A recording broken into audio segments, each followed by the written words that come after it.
Hello, once again, boys and girls. It is time for more Romeo and Juliet action, and I promise you that I have been trying to get you this video.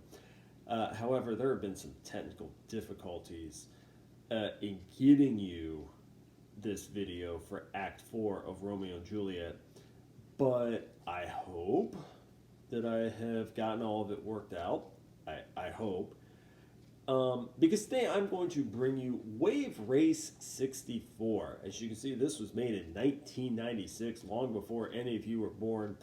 But I'm just going to tell you this. This is, in my opinion, one of the best racing games ever made. I think it still holds up very well today.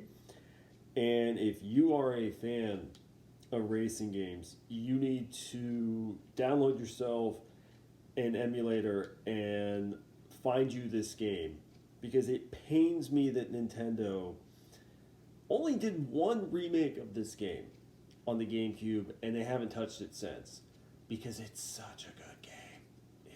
It's really good. Anyway, we're going to talk about some Act 4 of Romeo and Juliet prior to your quiz that you're about to take. So we did talk about Act 4 Scene 1 in our last video. And so now we are going to talk about scenes 2 through 5. And, you know, it's kind of interesting because in reality, not actually a ton of things necessarily happen. A lot of it is setting up our final act, Act 5. But there's a lot of wrenches that do get thrown in Friar Lawrence's plan.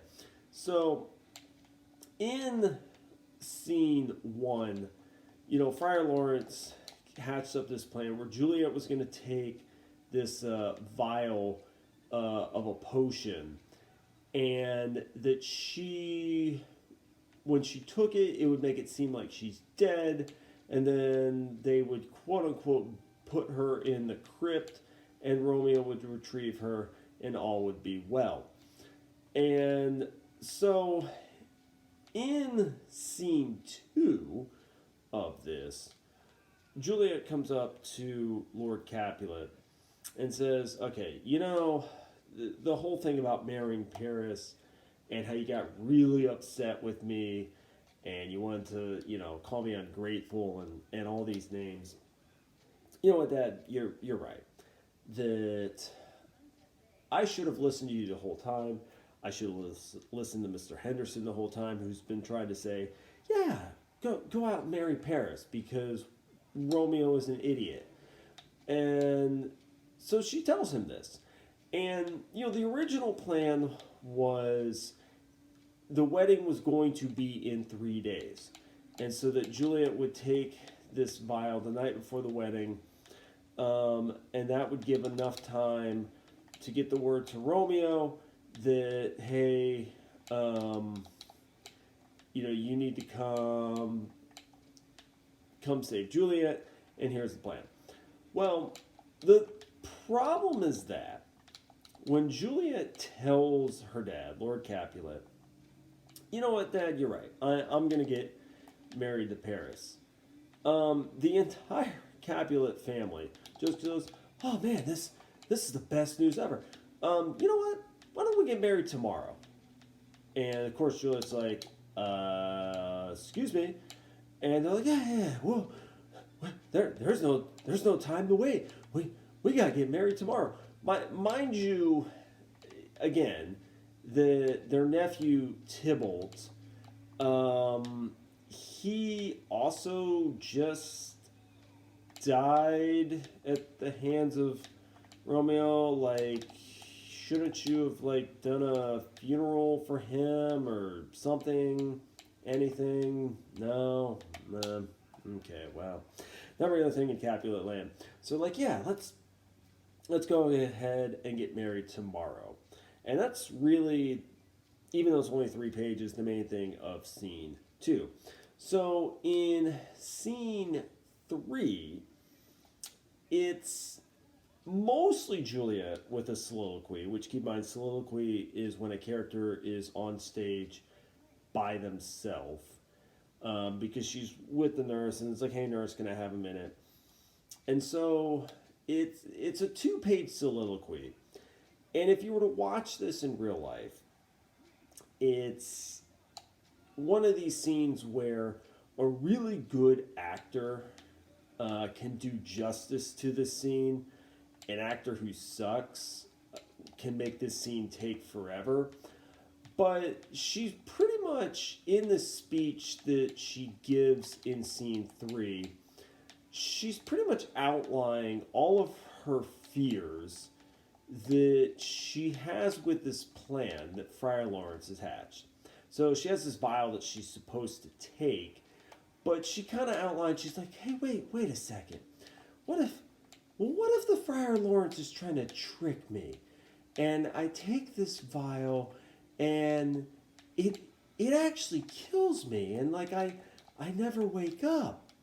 Which, who knows? Friar Lawrence might be trying to double cross her. I mean, he doesn't seem like that kind of guy, but he might just be tired of Romeo and Juliet's crap and is like, y'all are idiots, and just like, let me end all this now. So that's fine.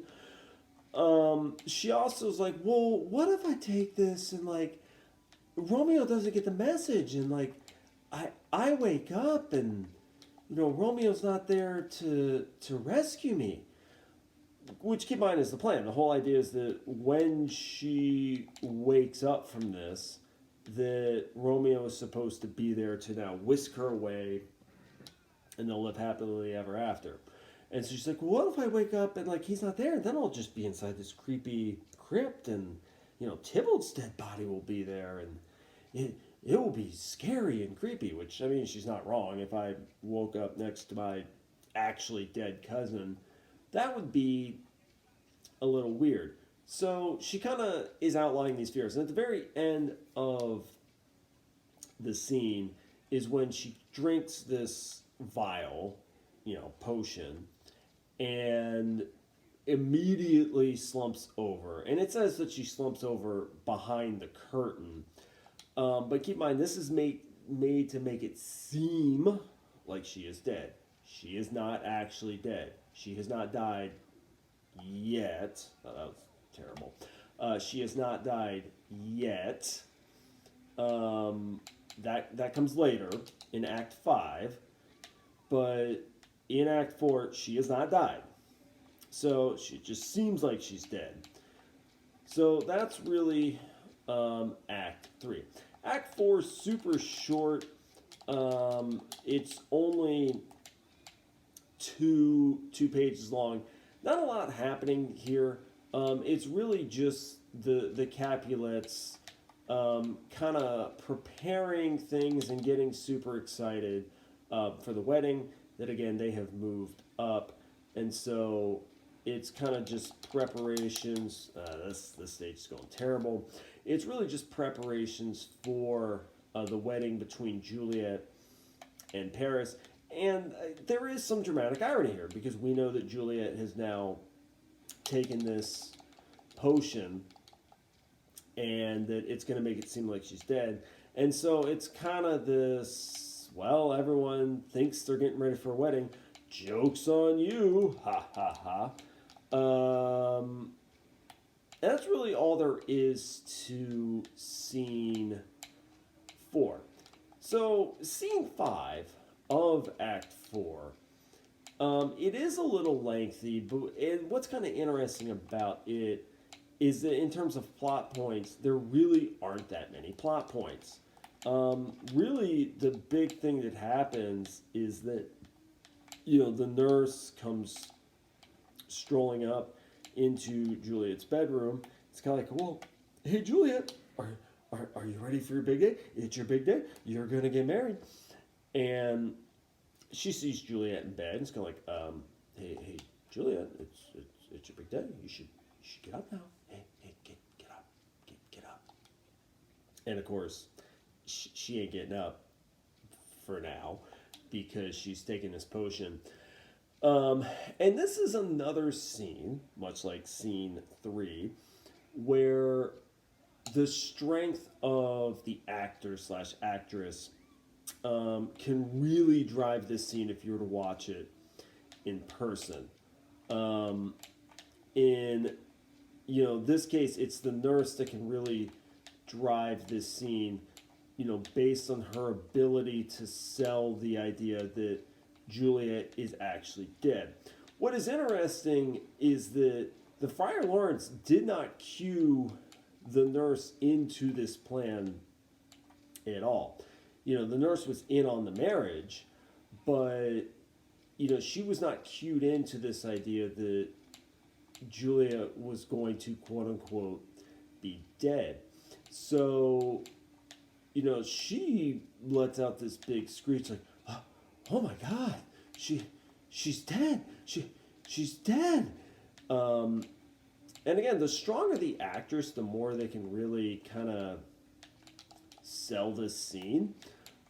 And really, the bulk of this scene is the Capulet family kind of rallying around Juliet's bed, where they all think now that she is dead. And it's kind of all of them expressing their grief and sadness of what they believe has now happened. And they're like, "Oh, sad day," and all these things. And it's Lord Capulet runs in, Lady Capulet runs in, Paris runs in, and they all kind of just express their disbelief that this has actually happened. Now again, this is dramatic irony. We as the audience know Juliet is not actually dead. We know, the Friar Lawrence's plan, and we know what's supposed to happen. And so it kind of adds this sense of the audience of knowing, well, we know something you, the characters, don't know. And that might help your situation if you did know. So the back end of this scene is also kind of interesting in some ways. It's one of these things that Shakespeare likes to do. So keep in mind, Shakespeare was well known for mixing in comedy with tragedy. He was one of the very early pioneers of doing this.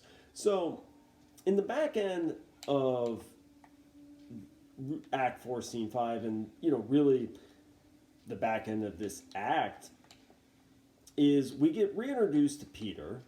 Keep in mind, Peter is our servant here. And, his task is to kind of set up some things for this wedding. And we get introduced to some musicians. So, none of these characters are super relevant, to a plot point in this. I mean, if you were to tell this story, you could cut this scene out. But what it's there for is to add this kind of weird comedic element in my opinion, what is kind of some weird timing in this play to add a piece of comedy, because you've had this super dramatic moment of everyone thinking that, well, Juliet's dead and the family's freaking out, and what's going to happen in Act 5, because we know they're going to die. Like, we know for real that Romeo and Juliet are going to die, and yet here's this kind of comedic moment, I guess, to relieve the tension. I mean, it's something that Shakespeare liked to do, was add these moments, as something he was known for. So if you're reading this interaction between Peter and the musicians, it's kind of meant to lighten the mood before in Act 5 we get super heavy once again. So that is Act 4, setting up, what's going to be Act 5, our final act of, we know that within Act 5, Romeo and Juliet have to die. We know that somehow Friar Lawrence's plan is not going to work out, because we know that, this entire plan is that Oh, that did not work. We know his entire plan is for Romeo to come save Juliet, and that, she isn't really dead. That is something to keep in mind. Juliet is not actually dead yet. What's also of note in Act 4 is that Romeo does not make an appearance at all in this. He is in exile, and we do not hear from him at any point in Act 4. He does not have a single speaking part. He does not appear on stage. This, if you were Romeo the actor, this would kind of be your chance to kind of take a little break, maybe, check some text messages, check some TikTok or Snapchat or whatever Romeo was doing back in the 1500s. But he was not on stage during this time frame. So, at some point, we know he has to be told what the plan is. As of now, he hasn't been told what this plan is, that Juliet's going to be faking her death and he has to come retrieve her and be her knight in shining armor and all that. He doesn't know that yet. He's in exile. He's just hanging out, awaiting his next word. So, as you can see, I've won here. Good job. Crushed the competition. Again, Wave Race 64. This is a game you should check out. It still holds up today. I wish Nintendo would remake it, and they're not, but they should. So this has been another edition of Romeo and Juliet, featuring some video games. You need to go on and now take your Act 4 quiz, and if you have paid attention to this video, you should do perfectly fine on the quiz. If you have any questions, again, please send me messages on Edsby. And next week, we are going to wrap up this play, Romeo and Juliet, as we do Act 5. So I hope you've enjoyed this, and I will see you next time. Take care.